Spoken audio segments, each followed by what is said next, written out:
Thank you so much, Nick, and thank you everyone for being here. My name is Madalina Vlasciano. I'm an assistant professor of psychology at New York University, where I also direct the Collective Cognition Lab. And I'm truly thrilled and honored to be here today to talk about how global collaborations might be able to improve the impact of behavioral sciences. And I'll use as an example our recent mega study to increase climate action in 63 countries, a project conducted with the help of our 250 collaborators.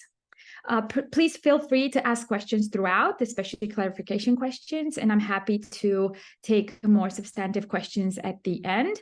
I'm keeping this pretty short just to encourage additional discussion as much as possible.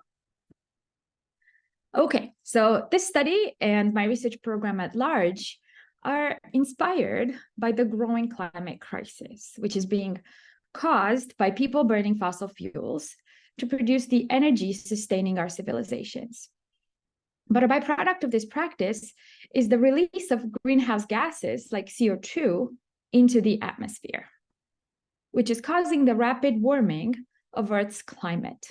And the warming in Earth's average temperature is concerning because warming increases the frequency and severity of natural disasters, such as wildfires and floods, together estimated to cost us about $16 million per hour, or a total of $2 trillion over the past 2 decades. And all of this is already happening now at 1.2 degrees Celsius of average warming compared to pre-industrial levels. We are projected, however, to reach much higher average global temperatures. And these projections are truly different depending on the climate policies we choose to implement. So under current policies, the best estimates are that we might reach between 2.5 and 2.9 degrees Celsius of average warming by 2100. But this projection depicted here in orange is very different from the no climate policy scenario, which is depicted here in pink, saying that we could reach as high as 4.8 degrees Celsius of average warming compared to pre-industrial levels, which would be truly catastrophic for our organized civilization. And there are many reasons why this is the case. I'll only mention one here, which is that the higher the global temperature, the more people will live in areas of the world that will be uninhabitable for part of the year due to extreme heat or humidity or lack of primary resources. So in one analysis, about 1 billion people were projected to live outside this human niche by 2050. And these people will be forced to migrate. So what can be done to put in place some climate policies that would help us get off this worst case scenario pathway? For example, experts argue that one of the best bets we have to stop burning fossil fuels, because this is what's causing this crisis, and instead transition to a clean energy model. And one way in which this transition could be achieved in the time frame we have left before crossing planetary boundaries is implementing, for example, a carbon pollution tax on corporate carbon emissions. And only a few countries have already done that, but not all countries. As you can see here, for example, the United States doesn't have a tax on carbon, and we are the highest emitter historically. So why don't we have such policies? And I think this is where the behavioral sciences come in. And in our field, we know that some of the main impediments to addressing climate change are climate denial. This is fueled by misinformation and disinformation campaigns, which are leading about 20% of Americans and about 20% of Europeans to be outright deniers of the problem. Another impediment to action is the false belief that other people aren't worried. And this is in a classic pluralistic ignorance style, by which most people underestimate the climate concern of others by half. Yet another barrier to action is the misperception that scientists are not in agreement about the crisis, when in fact they are. And these barriers are, of course, not exhaustive. A more recent barrier to action is the focus on false solutions to this crisis, meant to confuse the public and license additional fossil burning. So which of these barriers should we address first? Which pathway would lead to the most increasing concern and action? Well, luckily, a growing interdisciplinary body of research has started to ask this question in numerous investigations of interventions aimed at boosting sustainable behaviors. For instance, recent research has shown that emphasizing social norms can make people more likely to adopt sustainable behaviors. In another set of studies, researchers have also found that talking about the scientific consensus around climate change can increase pro-environmental behavior. Negative emotion induction by covering climate change in a doom and gloom messaging style has also received some support. However, all of these different theories have only been tested independently of each other and on different outcomes, which makes it really impossible to make direct comparisons between them and draw conclusions as to their relative efficiency. And this can be a major barrier to implementing scientific findings into policy innovations.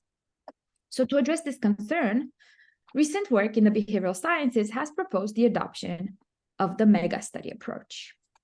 The mega-study is an experimental paradigm designed to evaluate many behavioral interventions on the same outcome in the same experiment. So in the study that initiated this approach, Katie Milkman, Angela Duckworth, and others tested 54 different interventions aimed at increasing gym-going behaviors. However, the climate crisis affects us globally, and for effective mitigation, we need global collaboration. So with this in mind, we combined the mega-study approach with another new approach in the behavioral sciences, which is the many labs studies. This involves running the same study, but now by different research teams around the world and aggregating all of these results in an international data set. So in the project that initiated this approach in psychology, J. Van Bavel and colleagues ran the same study in 67 countries and showed that national identity predicts public health support during COVID-19. So together with Kim Dole, J. Van Bavel, and others, we decided to integrate these two new approaches and lead an international collaboration to understand climate action in a study that incorporates both the generalizability of the many labs, as well as the experimental testing of many interventions in a global intervention tournament. So the first step was choosing the target behaviors we wanted to change. And based on prior work, we decided to target climate change beliefs, support for climate policy, climate change information sharing on social media, and real contributions to tree planting efforts. And with these 4 outcomes in mind, we launched the call for collaboration. And this was meant to crowdsource the behavioral interventions we were going to test from experts.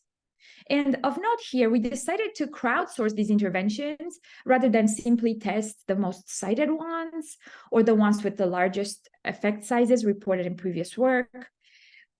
Given recent empirical work showing that most studies so far are only representative of about 11% of the human population. So given that here we wanted to test interventions that would work globally, we were hesitant to make decisions based on prior work that may have included such biases in recruitment and therefore in effects.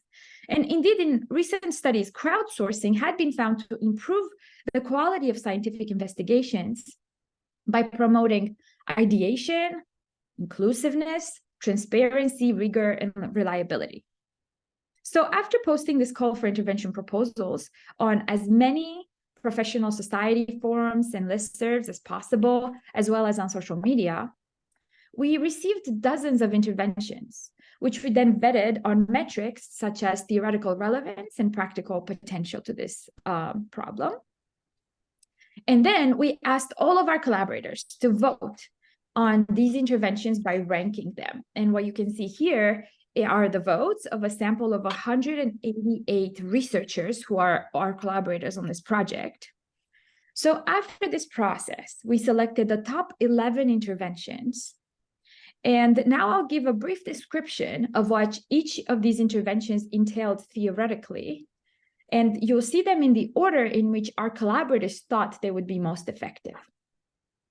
So first, we tested a dynamic social norm intervention, which informs participants of the increasing climate concern of other citizens in their country. We tested an identity social norm intervention, or work together norm, which combines referencing a social norm with an invitation to work with others towards a common goal.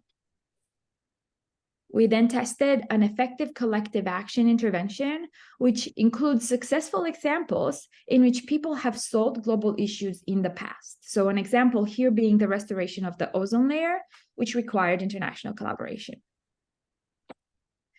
We also tested a decreasing of psychological distance intervention, which frames climate change as a proximal risk issue by exemplifying its effects on participants' geographic region. I'm sorry, I may ask people in the room to mute their Zoom if possible. Thank you. We also tested a system justification intervention, which frames climate change as uniquely threatening to the way of life of participants' nationality. So in the US, we said the climate crisis affects and threatens the American way of life. The future self-continuity intervention asks participants to write a letter from the future, from the year 2030, to their present self, describing the actions they would have wanted to take regarding the climate crisis. The negative emotion intervention simply exposes participants to information about the consequences of climate change. The pluralistic ignorance intervention presents participants with real public opinion data showing that majorities in their country are concerned about climate change. The intergenerational framing intervention asks participants to write a letter to a child who will read it in the future when they're an adult, explaining participants' current actions to help the planet be a habitable place by the time the child makes it to adulthood. The binding moral foundations intervention frames climate action as the patriotic action. And finally, the scientific consensus intervention simply informs participants that 97% of scientists are in agreement about the climate crisis research. Okay, so participants were only assigned to one of these 11 interventions randomly or to a control condition. And in the control condition, participants had to do an unrelated task in which they had to read a long paragraph from Great Expectations by Charles Dickens. Then participants were directed to the outcome variable phase, where we tested first their climate beliefs. And for their climate beliefs, we asked participants, how accurate do you think these statements are? And the statements were of the sort, human activities are causing climate change. Taking action to fight climate change is necessary to avoid a global catastrophe. Or climate change is a global emergency, poses a serious threat to humanity. We also tested participants' climate policy support with items of the sort, I support raising carbon taxes on gas, fossil fuels, coal. I support significantly expanding infrastructure for public transport, increasing the number of charging stations for electric vehicles, or increasing the use of sustainable energy such as wind and solar.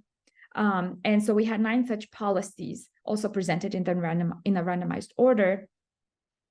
Another outcome variable was participants' willingness to share climate change fact on their social media account.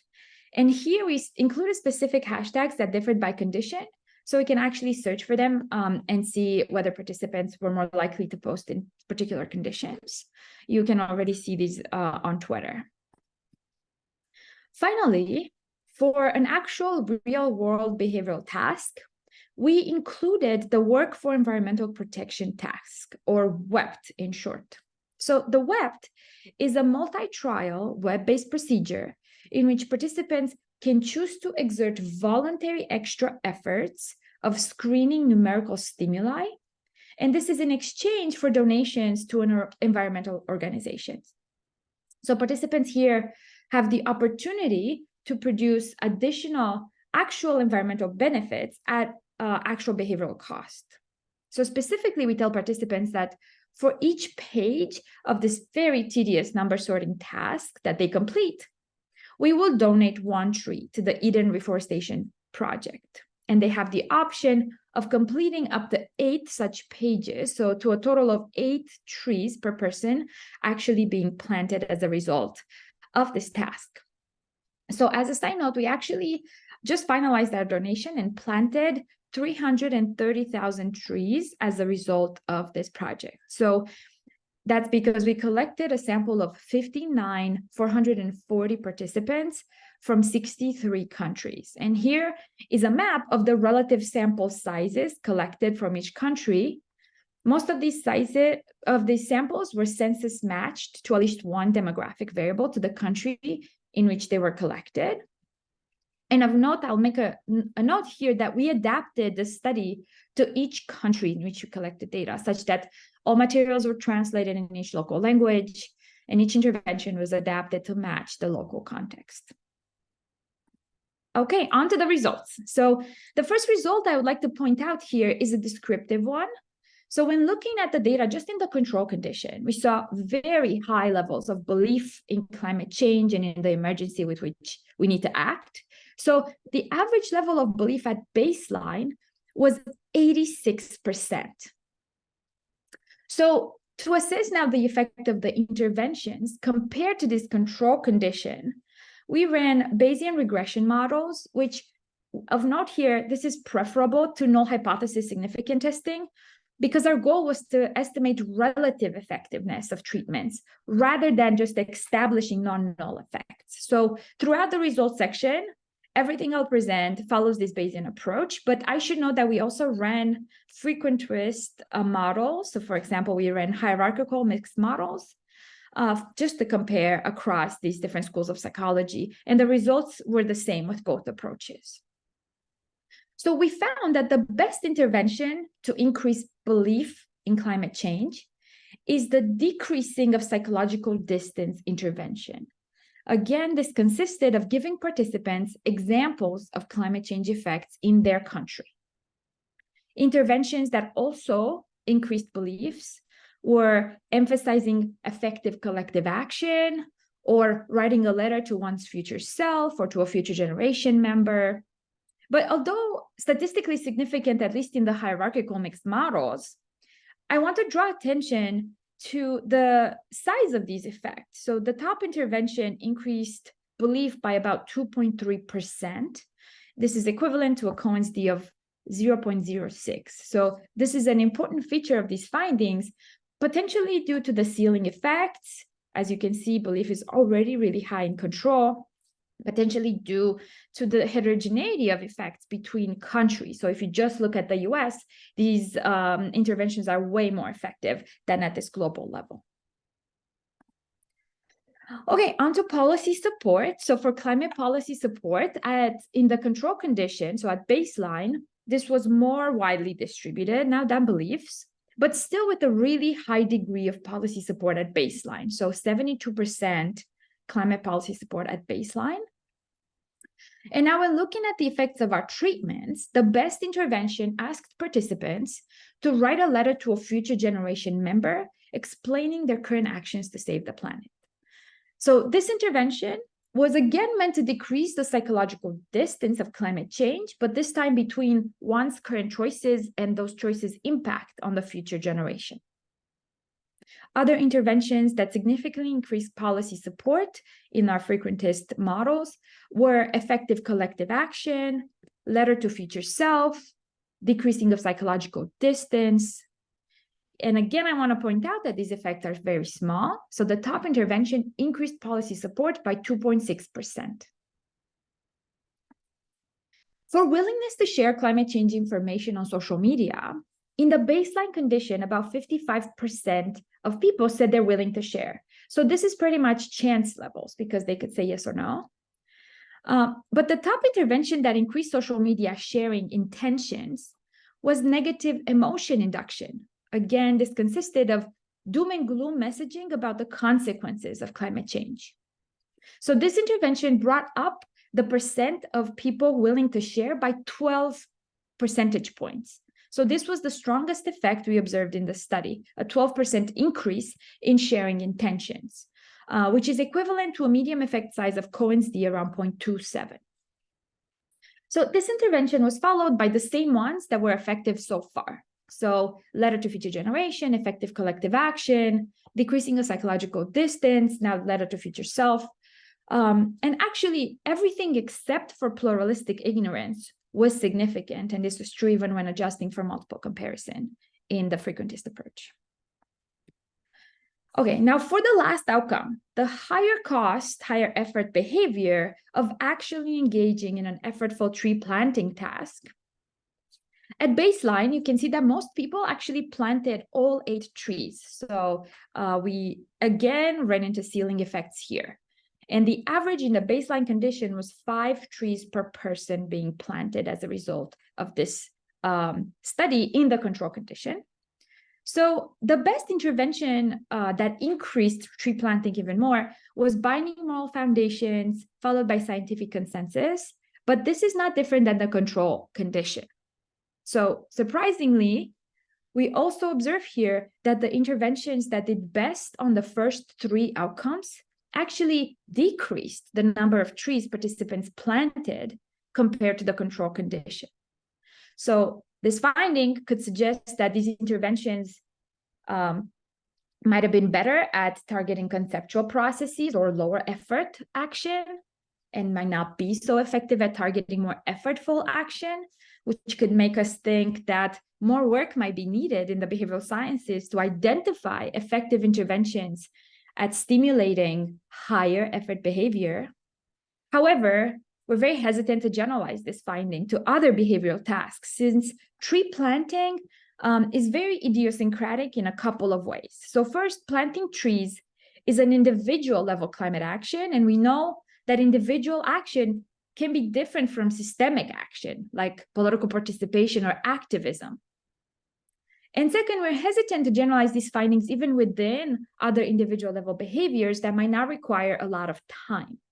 So it could be that we got these negative effects here because the tree planting task took a long time, and so did these interventions that backfired. So these interventions might actually not lead to negative effects on a behavior that might not require time budgets, such as direct donations. In fact, when we control for the time spent on the intervention, this is exploratory analysis, so take that with a grain of salt, we find that actually scientific consensus, binding moral foundations, and dynamic norms now significantly increase tree planting compared to the control condition. But the negative effects still remain significant. So keep all of this in mind when thinking about these results that are quite complex. But overall, our main takeaway from this study is that the efficacy of behavioral interventions differs very much depending on the target outcome that you measure. And so this cautions against generalizing findings across outcome variables. And another big takeaway is that these average effects were really small. And we think that this is in part due to the high baseline levels of beliefs and policy support, suggesting that perhaps maybe instead of such a bottom-up approach of increasing people's beliefs in policy support, we might actually benefit from prioritizing top-down, perhaps system-level approaches to address this emergency. But again, these effects were very heterogeneous across countries. And so this is also something to keep in mind, that these effects were smaller as a result of the average on the global scale. But nevertheless, these findings reconcile several debates in the literature. So I'll mention only a couple here. For example, while some have argued in favor of employing this doom and gloom messaging style in climate communications meant to induce negative emotions because this was presumed to stimulate mitigation behaviors, others have warned that perhaps such messaging style may have no impact on behavior, or worse, it may actually depress and demoralize the public into further inaction. So here we actually find empirical support for both of these accounts, but this depends on the action being targeted. So if the goal is to maximize information sharing, actually doom and gloom is the way to go, but sharing doesn't generalize to other types of climate action. And if the goal is to increase policy support, for example, there are better strategies that should be considered in climate communications. And now we can explore additional interactions of these effects with a really long list of individual, social, and cultural differences. So, for example, my graduate students Mike Berkerby-Weinberg and Daniel Goldberg were interested in how people of different political affiliations responded to these interventions. And the reason political ideology is an interesting variable here is the deeply polarized nature of climate change between liberals and conservatives around the world, as you can see even here in our own data set on this polarization of belief scale. So we also replicated this finding. So we find that the more conservative participants were, the less they believed in climate change and the less they supported climate policy. So this is not surprising. We replicated here this work in more countries. But interestingly, this conceptual polarization actually did not manifest in the tree planting behavior. So we don't actually observe an ideological difference in how many trees liberals and conservatives planted in this task. So this could be due to the fact that conservatives may have wanted to plant trees for other reasons, like protecting the purity of the environment. And indeed, when we run an interaction between belief and ideology in predicting behavior, we find that conservatives' beliefs predict their actions much less than liberals' beliefs predict liberals' actions. And this suggests that perhaps instead of a green gap in which liberals don't act on their beliefs, we might find here support for the pathway by which conservatives plant trees despite not believing in climate change for other reasons. But these are just the control condition effects. When looking at the interventions effects across political ideologies, we find that for liberals, 6 of the 11 interventions increased beliefs, 5 of them increased policy support, and 1 intervention even increased the climate action of liberals, and that is scientific consensus. So this intervention was successful at increasing the number of trees liberals planted. But for conservatives, we find that 5 interventions increased their beliefs, 3 interventions increased conservatives' policy support, but no intervention increased conservatives' tree planting behavior. So these findings have critical implications for practitioners deploying climate action interventions at scale. And they can use these results to optimize the strategies they choose to deploy given the ideological composition of their target community. But these data can be explored in many other ways in secondary investigations. And our collaborators have already pre-registered over 40 planned analyses as secondary studies following from this data set. And we hope that these data will be further explored by additional researchers, given that our aim is to contribute to this data as a public good trend in the spirit of open science. So let me wrap up now with a brief summary of the main findings and some implications.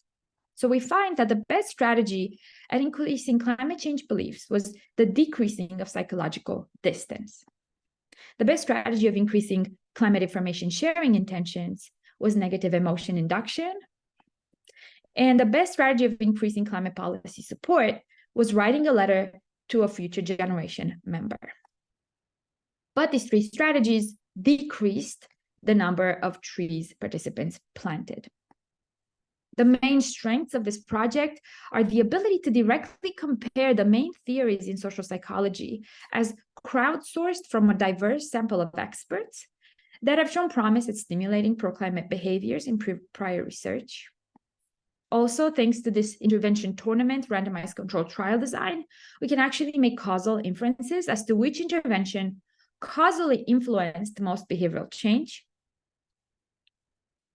This project also includes a highly diverse sample of participants from 63 countries. And this is especially important in this context of the climate crisis, where effective interventions really need to work in a wide diversity of cultural populations in order to have a substantial impact on global climate change. This investigation also overcame another major limitation in behavioral climate investigations, that is the focus on relatively low impact behavior and private mitigation efforts. And we did this by focusing on climate policy as an outcome variable. Our investigation also overcame another limitation in the field, which is the over-reliance on self-reports or hypothetical scenarios, which have been found to be problematic given the really wide intention-action gap documented in the literature. And we overcame this by including the work for environmental protection task as an outcome. And this, again, can produce real-world benefits at real cost to participants. Moreover, to facilitate the exploration of the data, we publicly released the full data set in a web app that is very easy to explore. So using this app, practitioners, researchers, or anyone can easily filter the data according to the characteristics of the target population they're interested in. And they can see what intervention works best in that subsample. Finally, to disseminate these findings and contribute to implementation efforts, we are working closely with policymakers and corporations interested in applying this work to field interventions. In future work, we're interested in the long-term impact of each of these interventions on each outcome, since these processes might have different rates of decay. We're also interested in a combination of interventions tested here, in whether a combination can achieve stronger initial effects or even longer-lasting impacts. And this would be truly important to know and implement given the urgency of this crisis. And finally, I'm hoping to include system-level behaviors in future work, such as political participation or activism, as critical dimensions to climate mitigation. So here's our lab preparing for and attending the recent climate march in advance of the UN Ambition Summit last month. So finally, I want to end with some insights that our team gained from leading this project over the past few years. So I'll only mention a couple points here, but happy to chat about way more in the Q&A. So my first takeaway from this project is that crowdsourcing really works. So this approach actually identified the top interventions, and we would have not included these interventions had we only included the most cited theories or the interventions that had reported the highest effect sizes in the literature. So it's truly by crowdsourcing from a diverse global sample of experts that we actually identified the top interventions that weren't very popular before. The second one relates to this first about crowdsourcing, but this time is the crowdsourcing of the implementation of the theories. So we learned there are perhaps infinitely many ways in which a theory can be translated into concrete stimuli. And these decisions can strongly impact the outcomes, perhaps sometimes maybe even more than the theoretical constructs of interest. So we address this concern here by inviting the original authors of the theoretical constructs that we wanted to test to help us implement their theories and adapt them to the specific context in which we tested them. And then we iteratively incorporated implementation feedback from all of our hundreds of collaborators. And our leadership team really focused on standardizing the implementation between interventions and countries as much as possible, while also being sensitive to cultural differences.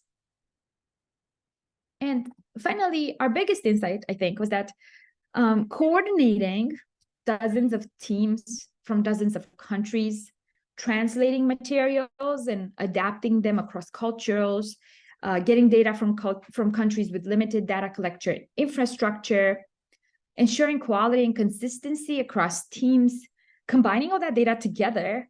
This entire procedure was actually more logistically complicated than the sum of its individual parts. So we believe that this is probably the best approach for reproducible and generalizable science.